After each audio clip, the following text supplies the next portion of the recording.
Hello दोस्तों, स्वागत है आपका मार्केट ज्ञान चैनल में। आज के दिन जो जिस स्टॉक के बारे में बात करने वाले हैं, इरकॉन इंटरनेशनल रेलवे सेक्टर का स्टॉक है। इसमें लगभग आज के दिन केवल एक ही दिन में 14% की तेज़ी देखने को मिली है। तो ऐसे एक साल 1.5 साल पहले की बात अगर याद करें आप, तो उस टाइम भी डिफेंस और रेलवे दोनों सेक्टर्स में काफ़ी अच्छी तेज़ी साथ में देखने को मिलती थी। तो आज उसी दिन की याद आ गई कि डिफेंस सेक्टर रिलेटेड जितने भी स्टॉक्स थे उनमें सब में भी तेज़ी देखने को मिली। सुबह के अगर टाइम देखा जाए तो 10 से 12% की तेज़ी में दिख रहे थे। गार्डन रिसीव बिल्डर्स हुआ, BDL हुआ, MDL हुआ, ये सब अच्छी तेज़ी में थे। और उसके साथ साथ थोड़ा सा 1-1.5 घंटा अगर स्टार्टिंग के छोड़ दिया तो उसके बाद से फिर से रेलवे जो स्टॉक्स थे उनमें भी शानदार तेज़ी देखने को मिली। लगभग सारे स्टॉक्स 5 से 6%, 10% तक भी इंक्रीज होते हुए दिखे थे। हम क्या क्या डिस्कस करने वाले हैं इस वीडियो में, सबसे पहले बताते हैं कि आज जो ये सडन इंक्रीज हुआ इरकॉन इंटरनेशनल के प्राइस में, उसका रीजन डिस्कस करेंगे। उसके बाद इसका फंडामेंटल्स एनालिसिस करेंगे, आखिर कंपनी काम क्या करती है। और सबसे इंपॉर्टेंट चीज़ कि रेलवे सेक्टर की कंपनी है, सेक्टर जो है ओवरऑल वो क्या आने वाले टाइम में ग्रो करेगा। रेलवे का बजट जो है उसका एलोकेशन क्या गवर्नमेंट इंक्रीज करने वाली है। तो पहले ओवरऑल सेक्टर का एनालिसिस करेंगे। उसके बाद जो इरकॉन इंटरनेशनल की कॉम्पिटिटर कंपनीज़ हैं और लिस्टेड है स्टॉक मार्केट में, उन कंपनीज़ को भी जानेंगे कि कौन से इनके कॉम्पिटिटर्स हैं, जो भी ऑर्डर्स इनको रिसीव होते हैं और किन कंपनीज़ को मिलने के चांसेस है। वो जो कॉम्पिटिटर्स है वो कितने स्ट्रांग है, इनसे अपर एज में है या इनसे थोड़ा सा नीचे हैं, वो डिस्कस करेंगे।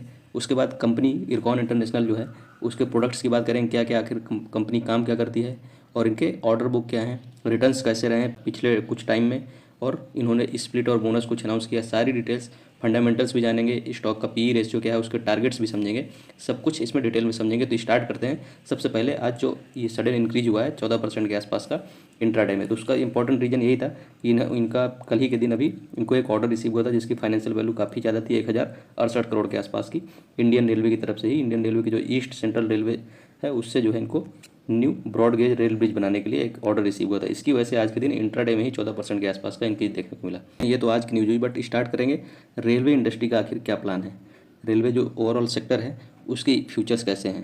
तो सबसे पहले बात करना चाहिए कि रेलवे बजट कितना है अभी इंडिया का, और उसके बाद इनकी प्लानिंग क्या है कि आने वाले टाइम में रेलवे बजट को कितना इंक्रीज करने वाले हैं। 2013 में मात्र 28,000 करोड़ के आसपास का था। अभी कितना है 2025 में? जो जनवरी मंथ में रेलवे बजट आया था उसमें जो रेलवे सेक्टर है उसका budget allocation total 2.5 lakh crore के आसपास का था, 2.5 लाख करोड़ के आसपास। तो आप अगर ग्रोथ देखेंगे तो 10 साल हुआ, 10 से 12 साल, उसमें लगभग बजट एलोकेशन जो है 9 टाइम्स हो गया रेलवे का।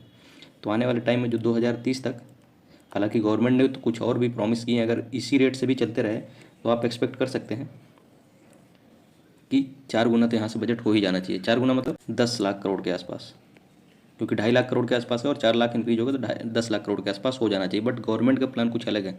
ये तो बजट एलोकेशन है, बट बजट एलोकेशन के साथ साथ कुछ प्राइवेट प्लेयर्स भी तो होते हैं जो इन्वेस्टमेंट करते हैं और एक्सपेंशन में या जो इंफ्रास्ट्रक्चर डेवलपमेंट में हेल्प करते हैं। तो उन सबको भी अगर मिला लिया जाए तो 2030 तक ऐसा गवर्नमेंट डॉक्यूमेंट्स बोला जा रहा है, जो रेल एक्सपेंशन का प्लान है उसका जो टोटल एक्सपेंडिचर होगा 54 लाख करोड़। बहुत बड़ा अमाउंट है ये। 54 लाख करोड़ तो इंडिया के टोटल बजट का अमाउंट नहीं है, बट पब्लिक प्राइवेट पार्टनरशिप के साथ, मतलब प्राइवेट जो कंपनीज हैं उनके इन्वेस्टमेंट के साथ हेल्प से टोटल जो है इंडियन रेलवे में 54 लाख करोड़ के आसपास का कैपेक्स, कैपिटल एक्सपेंडिचर। उसमें क्या क्या होंगी? रेलवे के डिब्बे होंगे, railway gauge, rail lines, railway civil related infrastructure जैसे ब्रिजेज हुए, टनल्स हुए, मेट्रो, ये सब कुछ इंक्लूड किया जाएगा 54 लाख करोड़ के आसपास आने वाले 5 साल में, जो प्राइवेट प्लेयर्स और गवर्नमेंट दोनों लोग मिलकर करने वाले हैं। तो ये इनके फ्यूचर प्लान्स हैं। तो इरकॉन इंटरनेशनल का पहले कंपटीटर जानने के पहले इनका प्रोडक्ट क्या है, आखिर काम क्या करती है कंपनी, ये जानना इंपॉर्टेंट हो जाता है। तो रेलवे सेक्टर की कंपनी काम करती है, लेकिन क्या काम करती है रेलवे सेक्टर में? रेलवे सेक्टर का सबसे इंपॉर्टेंट इनका सिविल वर्क रहता है। सिविल वर्क में क्या? ब्रिजेज रहते हैं, टनल्स रहती हैं और रेल लाइन्स बिछाना, ट्रैक्स होते हैं जो इनके बिछाने का भी कंपनी काम करती है। ट्रांसमिशन लाइन्स भी होती हैं, जो अभी इलेक्ट्रिफिकेशन हो रहा है जो रेलवे सेक्टर का टोटल, तो उसमें भी कंपनी काम करती है। ट्रांसमिशन और कम्युनिकेशन के लिए भी जो इलेक्ट्रिकल इक्विपमेंट्स या इलेक्ट्रॉनिक्स से रिलेटेड चीज़ें होती हैं उनमें भी कंपनी काम करती है। तो ये तो रेलवे सेक्टर के इनके काम हुए। बट रेलवे सेक्टर के अलावा ये हाईवेज की भी कंस्ट्रक्शन बिजनेस में काम करती है। तो इलेक्ट्रिफिकेशन हुआ, हाईवेज कंस्ट्रक्शन हुआ, और रेलवे के तो काफ़ी ज़्यादा इनका डाइवर्सिफाइड पोर्टफोलियो है और इनका रेवेन्यू भी वहीं से मेनली जो जनरेट होता है। लगभग 84% के आसपास इनका टोटल जो रेवेन्यू जनरेशन है वो रेलवे से ही होता है, और 16% जो रिमेनिंग 16% है वो हाईवेज के कंस्ट्रक्शन से होता है। तो इनका जो बिजनेस है वो रेलवे और हाईवेज को भी आप देख रहे हैं कितना तेज़ी से नितिन गडकरी जो हाईवेज मिनिस्टर हैं वो कितना तेज़ी से जो है एक्सपैंड कर रहे हैं, कितना तेज़ी से रोड डेंसिटी इंक्रीज कर रहे हैं इंडिया में। तो ये भी एक ग्रोइंग सेक्टर है। तो ओवरऑल जो सेक्टर है, काम है कंपनी का, वो बहुत ज़्यादा ग्रोथ वाला है। अब इसके बाद ऐसी कंपनीज़ की बात करते हैं जो यही सेम काम रेलवे और NHAI के लिए काम करते हैं। तो उनमें सबसे इंपॉर्टेंट जो कंपनी आएगी RBNL, जिसमें आज 6% के आसपास तेज़ी देखने को मिली है। दूसरी जो कंपनी आएगी लार्सन एंड टुब्रो, ये भी रोड बनाते हैं, रेलवे के प्रोजेक्ट्स लेते हैं। RBNL तो मेनली रेलवे के लिए ही काम करती है। जितने जो भी पोर्टफोलियो था इरकॉन इंटरनेशनल का, वो सब चीज़ें इंक्लूड करता है RBNL, और इनका और भी ज़्यादा वाइड पोर्टफोलियो है। और रेलवे के मैक्सिमम जो इनके, बट स्पेसिफिकली रेलवे के लिए ही RBNL काम करती है, बट इनका हाईवेज में बहुत ज़्यादा रोल नहीं है। जबकि L&T तो दिग्गज कंपनी है ही, बट मेन फोकस इनका हाईवेज तरफ रहता है, रेलवे में थोड़ा सा कम रहता है। ये इनके सबसे मेन कॉम्पिटिटर्स हैं। इसके बाद इनके अगर रिटर्न्स देखें कि रिटर्न्स आखिर कंपनी ने कितना बना के दिया है, अगर इन्वेस्टमेंट करना चाहते हैं कोई इन्वेस्टर्स है, तो सबसे इंपॉर्टेंट हो जाता है कि कंपनी ने पिछला इनका इतिहास कैसा रहा है रिटर्न्स का, और इनके आने वाले टाइम में कैसी पॉसिबिलिटी है रिटर्न्स की। तो आने वाले टाइम में तो पॉसिबिलिटी जो है रिटर्न्स की, वो आप रिजल्ट्स देख के, इनके फाइनेंशियल्स देख के, इनके एसेट्स देख के, डेट्स देख के, और जो फंडामेंटल्स होते हैं उनको देख के, और इसके साथ साथ जो इनके ऑर्डर्स हैं, ऑर्डर बुक हैं अभी करेंटली, वो सब देख के आप जज कर सकते हैं कि आने वाले टाइम में रिटर्न्स आपके कैसे रहने वाले हैं। बट अभी तो हिस्ट्री जानते हैं कि इनका पास्ट में क्या रिटर्न्स रहे। तो अगर 1 मंथ की रिटर्न्स की बात की जाए तो 40% के आसपास इनका रिटर्न रहा है। 3 मंथ्स में अगर देखें तो लगभग 54%। 3 ईयर्स में देखें तो 500%। मतलब 3 साल में जो इन्वेस्टर्स थे उनका पैसा इन्होंने 5 गुना कर दिया है। इसके साथ साथ स्प्लिट और बोनस भी कंपनी ने अनाउंस किए थे 2021 में। अगर देखा जाए तो स्प्लिट और बोनस दोनों कंपनी ने अनाउंस किए थे। स्प्लिट जो था 2:1 का था, मतलब अब अगर आपके पास 2 शेयर थे कंपनी के तो 3 हो जाएंगे टोटल, मतलब 2 से 3 में कन्वर्ट हो जाते हैं आपके शेयर। बोनस शेयर अनाउंस किया तो वो भी 2021 में ही, इसका रेशियो था 1:1, मतलब अगर आपके पास एक पोर्टफोलियो में शेयर था तो उसका जस्ट डबल हो जाता। तो मान लीजिए आपके पोर्टफोलियो में 2 स्टॉक्स थे, तो 2 से स्प्लिट की वजह से 3 हुए, 3 से फिर 1:1 बोनस जो हुआ उसकी वजह से 6 हो गए।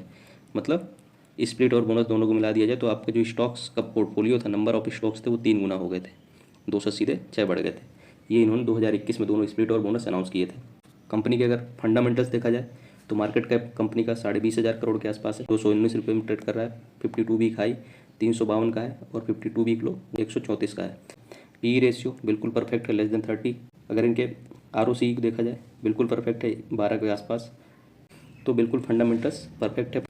इसके बाद फाइनेंशियल्स की अगर बात की जाए तो कंपनी के जो रेवेन्यूज़ हैं उसमें थोड़ा सा डाउन अप देखा गया है। मार्च क्वार्टर 2024 में देखा जाए तो 3900 के आसपास का कंपनी ने रेवेन्यू जनरेट किया था, बट यहाँ पे 25 मार्च क्वार्टर में डिक्रीज देखा गया रेवेन्यू में। बट इनको पिछले 3 क्वार्टर से देखेंगे तो काफ़ी ज़्यादा इंक्रीज है। बट प्रॉफिट अगर देखें तो सेम ट्रेंड वहाँ प्रॉफिट में भी देखने को मिल रहा है।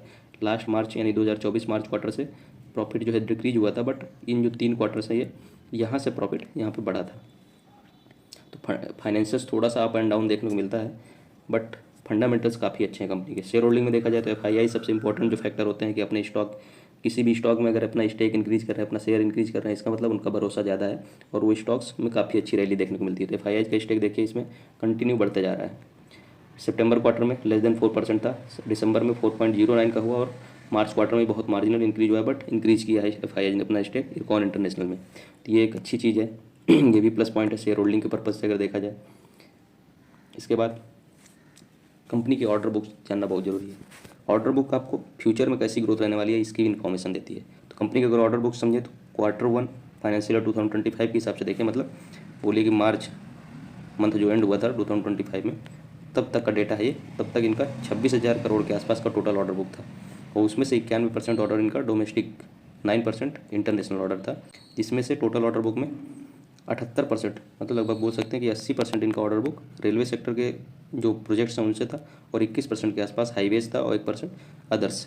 इसके बाद अगर एनालिस्ट्स की बात की तो एनालिस्ट ने क्या सजेस्ट किया है कि 230 जो है इनको एक रेजिस्टेंस दिख रहा है, मतलब इसके ऊपर प्राइस जाना थोड़ा सा टफ हो जाएगा। और अगर इसको प्राइस को अगर पास करते हैं तो फिर इससे 30% अपवर्ड मूवमेंट देखने को मिल सकता है। 30% कितना हुआ, लगभग 300 के आसपास शेयर के प्राइस जो है जा सकते हैं। बट सबसे प्रॉब्लमेटिक चीज़ ये है कि अगर 230 का रेजिस्टेंस है और अगर यहाँ पर नीचे जाता है 200 के आसपास अगर ट्रेड करने जाता है और 200 के लेवल को अगर क्रॉस कर देता है तो सीधे फिर 180 पहुँच जाएगा, जो कि काफ़ी ज़्यादा डिक्रीज होगा, मतलब लगभग आप बोल सकते हैं कि 30% के आसपास का अभी के प्राइस से डिक्रीज हो जाएगा। तो ये सबसे इसमें थोड़ा सा चिंताजनक बात यह है कि इनका जो टारगेट है 300 का, उसके लिए सबसे रोड़ा बना हुआ है 230 का प्राइस। अगर 230 के लेवल को क्रॉस करता है तो उसके बाद फिर कोई रेजिस्टेंस नहीं है, सीधे 300 तक स्टॉक पहुंच जाएगा। बट अगर 200 के लेवल को से नीचे गिरता है तो फिर उसके बाद सपोर्ट इसको सीधे 180 के प्राइस पे ही मिलेगा। तो ये ओवरऑल फंडामेंटल्स थे और टारगेट्स थे कंपनी के। आने वाले टाइम में क्या रहेंगे, स्ट्रॉन्ग ऑर्डर बुक है कंपनी का। तो बहुत ज़्यादा वीडियो को लंबा ना करते हुए बस यहीं ख़त्म करते हैं। अगर कोई डाउट है इससे रिलेटेड तो आप कमेंट सेक्शन में हमसे पूछ सकते हैं। धन्यवाद, मिलते हैं अगले वीडियो में।